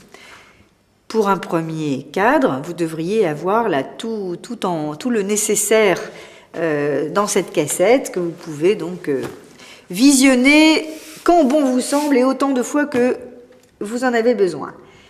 Merci aussi quand même à ceux qui me connaissent depuis longtemps et qui savent qu'on fait souvent des choses originales. Donc merci d'avoir été tolérants et d'accepter gentiment que cette cassette de débutant ait vu le jour. Peut-être pour certains d'entre vous, ça sera un petit rappel des bases. Alors, bonne année d'encadrement à vous tous. Rendez-vous donc au mois de juin. Hein, au mois d'avril, on ne se voit pas. Et pour un sujet qu'on est déjà en train de préparer et qu'on a déjà pensé. Mais je ne vous dis plus rien. Ça sera la surprise. Au revoir à tout le monde. Un grand merci. Et au mois de juin.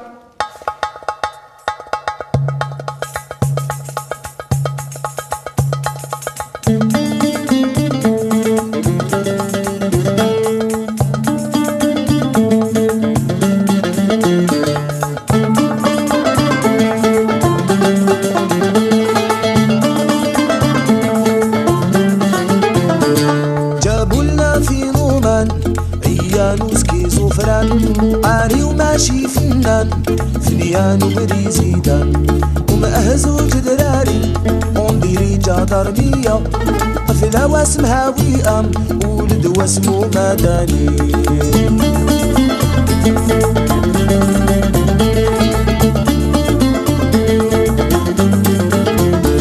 حرشهم الإرهابي اللي سلق معاني ريبونتي والإرهابي دارها بيه وهو دارها بينا